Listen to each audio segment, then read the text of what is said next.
Finally, the long-awaited freedom. Cynthia looked around in bewilderment, sadly thinking that her best years had been spent behind that high fence. 3 long years in prison and for nothing. But nevertheless, it's necessary to move on. There is no other choice. "I'll go look for Mrs. Faust's house," the girl decided, feeling for the money in her pocket. "It should be enough for the journey. I'll manage for a while and then we'll see." Cynthia had inherited the house from a distant relative who didn't even know her, nor cared to.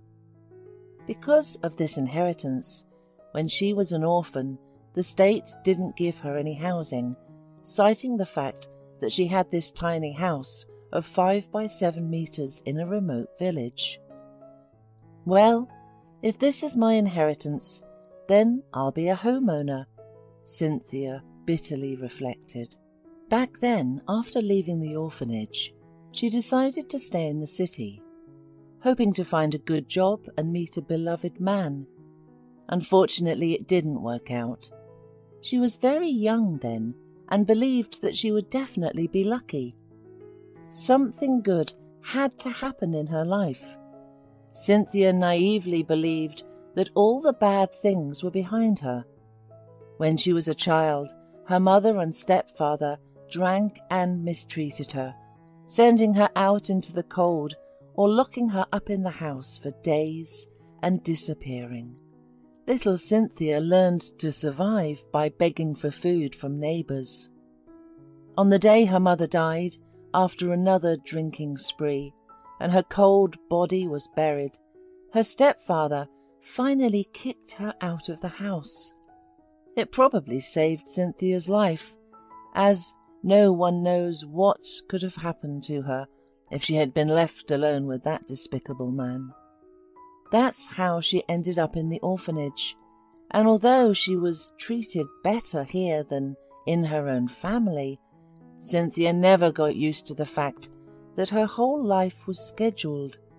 She dreamed of becoming an adult, a free bird, and flying off into the clouds to find her happiness. At 16, she went to study accounting. She lived in a dormitory room with other girls and still didn't feel free. Everything was still communal. "When can I be mistress of my own life?" she thought, getting ready for classes under the noisy laughter of her late-night partying roommates. After graduating with honours, she was hired as an assistant to the chief accountant in a small but strong company. Her boss's name was Grace. She was a tall, slim brunette with a rather dominant character. From the first moment of their acquaintance, Cynthia understood that her life was not going to be easy. Her boss looked down on her, overloaded her with work, and scolded her for the slightest mistake. But that wasn't the main problem. Cynthia was not stupid and quickly realized that something was wrong with the company's financial documents. She decided to talk to Grace, hoping that the mistakes she found in the reports were due to carelessness. "Why are you interfering in something that's not your business? Did someone ask you to show initiative?" exclaimed the boss unexpectedly. "Sit quietly, orphan, and don't stick your neck out, or you'll quickly be fired." Cynthia became scared, and she began to consider quitting. Then, out of the blue, an inspection arrived at their office. She remembered the day perfectly when the police came for her. She looked bewilderedly at the people who were telling her about thefts in large amounts. She couldn't understand why they were talking to her, since she had recently started working at the company and hadn't signed any important documents. "Is this your signature?" the investigator asked the girl strictly, showing her some financial papers. Cynthia looked with surprise at the signature, which resembled her own. "Someone forged these documents. I'm not guilty of anything. It's some nonsense," swirled in Cynthia's head. I'm probably dreaming and will wake up soon. All of this will disappear. And the disappearance of millions from the company's accounts, the investigators, the police station, and these senseless accusations. But the terrible dream didn't dissipate. The court sentenced her to 3 years in prison. All dreams of a free life, family, and happiness were shattered instantly. 3 years later, Cynthia stood outside the walls of the prison and looked at the big open world that never became her home. How can I live now? The girl thought. I don't know how everything is arranged here, how all these people succeed in life. What do I need to do to become my own person in such a big world? 3 years in prison changed her outlook on life. Cynthia no longer dreamed of a bright future. She clearly understood that the prison label placed on her had taken away almost all hope. She knew women who, not finding themselves in the world of ordinary people, repeatedly returned to prison to feel protected in the familiar environment of grey walls, closed off from the rest of the world. Everything was simple and clear here. Life went according to schedule. Everyone had a job and food every day. Yes, they didn't have freedom of choice, but they didn't feel like a fish thrown onto the shore, suffocating from the air of freedom, but not knowing how to use it. That's how Cynthia felt. No, I won't stay here. I'll just disappear here, she thought, looking at the bustling city. I'll be set up again because now everyone will know that I was in prison, and at any moment they'll dump all their problems on me. No, now I'm ready to go far away from human eyes, to that village where that old abandoned house has been waiting for me for so many years. That's where my fate will be. Endless fields flickered outside the window, and Cynthia looked sadly at the flocks of birds flying into the distance. How peaceful it must be up there in the sky, she thought. You're flying, and your feathers are fluttering from the light streams of warm air. Lost in these thoughts, she didn't even notice how the bus pulled up to the semi-ruined structure that had once been apparently a bus stop. Hey, come out, we've arrived, the driver called out to Cynthia. Cynthia got off the bus and asked a passerby for directions before walking along the old buildings. Excuse me, can you tell me where Mrs. Faust's house is? She asked an old man sitting on a bench by the road. I'm her distant relative, and I've come from the city. The house here is mine by inheritance. The old man slowly scrutinized Cynthia, shaking his head before replying, Your house isn't far. Let's go, I'll show you. I just don't know if you'll be happy with your inheritance. Around the bend, there was a plot overgrown with weeds. Here's where Mrs. Faust had been living. She passed away a long time ago. She was a lonely woman with no relatives. The house stayed empty for a long time, and someone burned it down last year. Now it's completely useless. Cynthia looked and couldn't believe her eyes. The ruins were staring back at her from behind the bushes. What have I come to, she thought, and I came all the way here for this? What am I going to do now? Her last hope was gone. The house was completely unsuitable for living. Nothing was left of the doors, windows, and roof, and all the wooden parts had burned down. Well, are you going to take ownership of the inheritance? The elderly man asked, and Cynthia sighed heavily. I don't know what I'm supposed to do with all this. I have no one in the world. I grew up in an orphanage and they didn't give me a place to live. They said it was part of my inheritance. I came here because I had nowhere else to go. Well, everything can be fixed if you think about it, the elderly man said. If you'd like, you can stay with me for a while. No one will have time to fix the house before winter, but in the spring we can figure out what to do." "But I have nothing, and only enough money for a short while," Cynthia said. "Are you completely helpless?" the man said.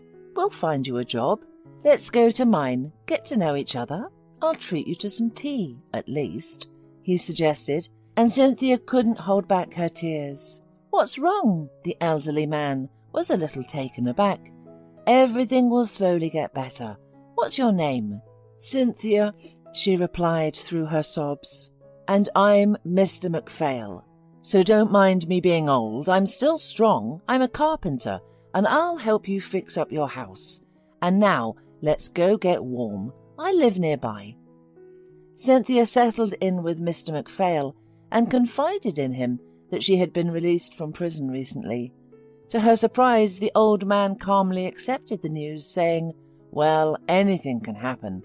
I don't know if you were guilty or not, but I suspect not. And even if you were, there's nothing to steal from me. The only thing I have left is my old age. But I doubt it's of any interest to anyone." The village was 50 kilometers from Cynthia's hometown, which had ruined her fate. She desperately needed a job, but in the village there were only old people and no way to earn a living. In the city, she faced the thing she feared most. No one wanted to hire her. Her previous profession as an accountant was no longer an option after 3 years in prison for theft and embezzlement. Mr. MacPhail did not sit idly by. He called and begged old acquaintances who had left the village and settled in the city for help, but he received the same response everywhere. "Why do we need a convict?" Cynthia felt like a leper, but after agonizing searches, she finally found a job as a street cleaner. The job was very difficult, and at the end of the workday she literally collapsed from exhaustion. To get to the city before dawn and clear the streets before people went to work, she used to walk in the dark for 5 kilometers to the neighboring village, next to which the railway passed. Once there, Cynthia got on the train, which was empty except for homeless people who rode at night to keep warm. Looking at them, she thought that at any moment she could end up in their place, which was so scary that she tried not to think about what would happen if she ended up on the street without a warm corner again.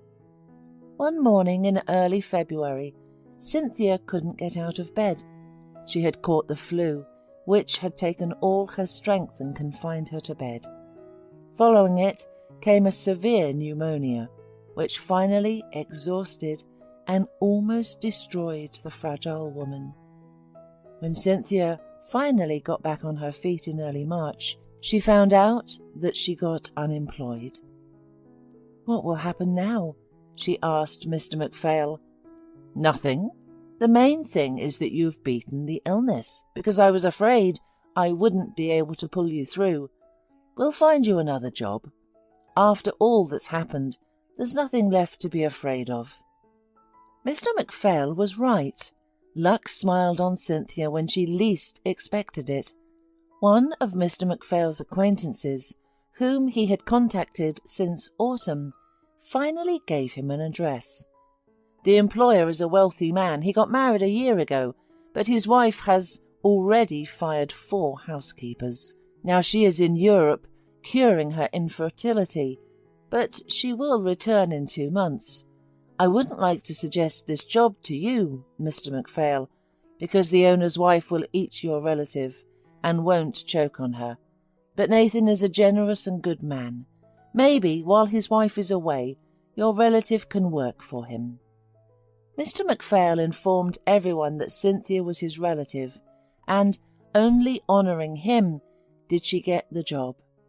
The elderly man didn't hide the fact that she had been to prison, but he swore that it was a false accusation. During Cynthia's stay with him, the old man got to know her well. Elated with good news, Cynthia rushed to an interview with her potential employer on the same day, promising herself that she would do everything to make the most demanding employer satisfied with her work. However, her interview, if it could even be called that, dragged on for a long time. Nathan, after hearing the girl's story and feeling a kindred spirit with her, told her about himself. Cynthia learned that he had also been framed many times, but he rose again and achieved success. That's why he didn't get married for a long time, as he often started over. Only on becoming successful and feeling that he was standing firmly on his feet did he decide to start a family. He was 35 years old and dreamed of a beloved wife and children. He met Grace, who was also over 30, and justly decided that she was now ready to become a mother and a good wife. However, a year passed and Grace couldn't get pregnant. She was nervous, took her anger out on the innocent housekeepers, each time finding an excuse for her husband to fire them. Eventually, Cynthia got this job. 2 months in the role of housekeeper passed unnoticed. Nathan worked a lot, Cynthia had plenty of household chores, and everything in the house was sparkling and fresh by the time the owner's wife returned. Cynthia was setting the table for the holiday when Nathan went to the airport to pick up his wife. She was a little anxious about how her relationship with the owner's wife would turn out. Cynthia also had to deal with her feelings for Nathan, which she couldn't admit to herself. From their first meeting, there was something more between them, mutual respect, deep sympathy and understanding. Cynthia liked this man, and she scolded herself for falling in love with him like a naive girl.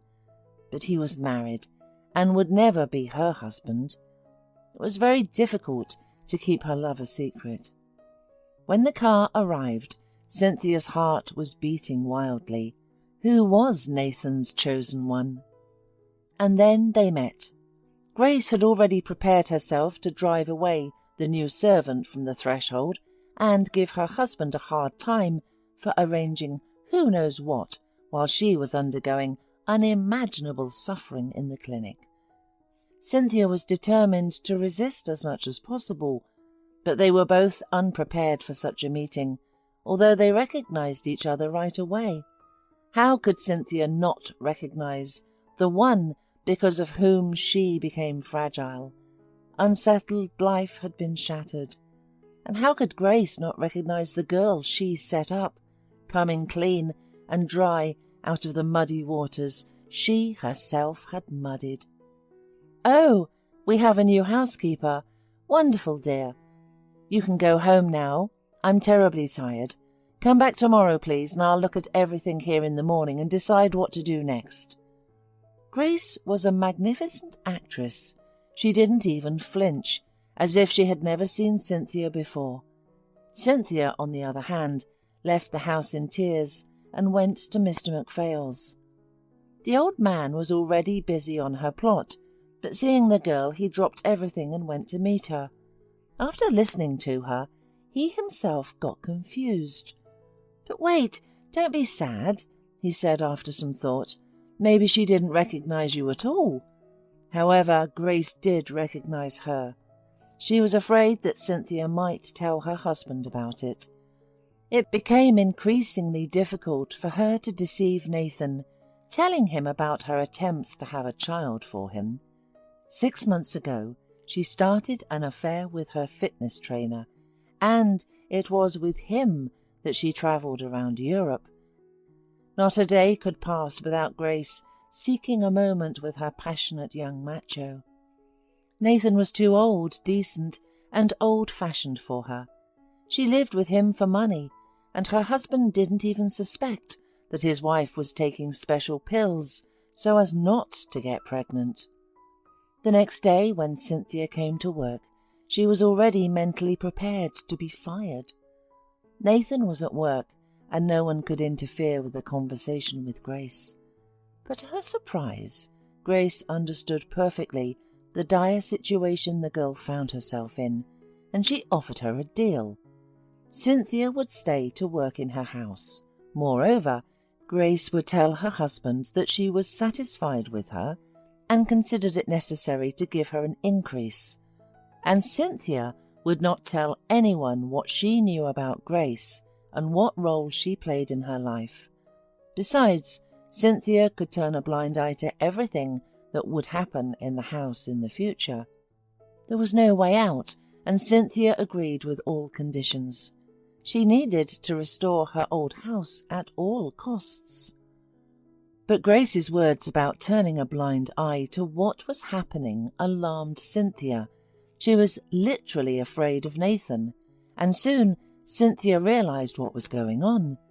Grace usually disappeared somewhere all day long. Every time when Nathan went on a business trip, Grace sent Cynthia away for half a day, and she had to wander around the city without anything to do. And after returning, she often noticed that in her absence, a stranger had been in the house. She kept quiet, although she felt sorry for Nathan. But one day, what had to happen eventually happened. Nathan flew out on business negotiations abroad. The hostess sent Cynthia for a walk until 4 p.m. on the same day, but the weather worsened after lunch, and the woman became cold. She decided to return home earlier. Cynthia entered the house through the back door and sat down to warm up by the radiator in the utility room, where their gardener, who came twice a week early in the morning, kept his tools. There was no entrance to this room from the house. It was separated from the veranda by only a thin drywall partition. Suddenly, footsteps were heard behind the wall, and then a conversation. Grace was seeing off her young lover. Cynthia's hair stood on end at what she heard. The lovers discussed how to get rid of Nathan. Instantly grabbing her phone, Cynthia turned on the dictaphone, recording, bringing it close to the partition. There was no one in the house, so the lovers spoke loudly and frankly. Besides, they were quarrelling, so they spoke in raised voices.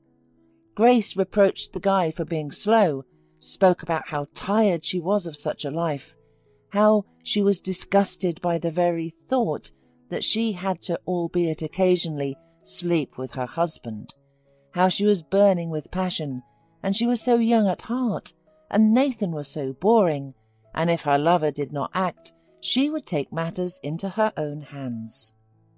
Cynthia was barely able to hold back her scream, but then the front door slammed shut, and she realized that the lovers had gone out into the backyard. She rushed to the window and managed to snap a few good shots of Grace passionately kissing the man she hung on the neck of. Grace wore a mink short coat over her silk nightgown, and the man's hands were shamelessly groping her under the coat below the back. Cynthia was not going to stay silent any more. Grace's cheating was one thing, and even wanting revenge on her wouldn't make Cynthia tell her husband anything. But the real threat to Nathan was beyond the limit.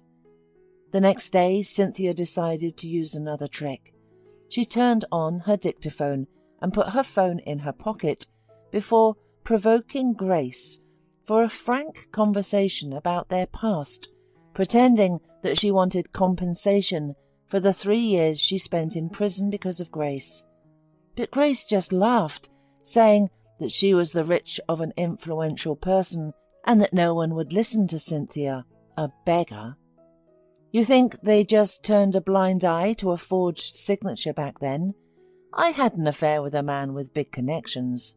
We made a lot of money together. So sit still and be silent, or you will get worse. And if you try to open your mouth, I'll arrange a new term for you, 10 years long.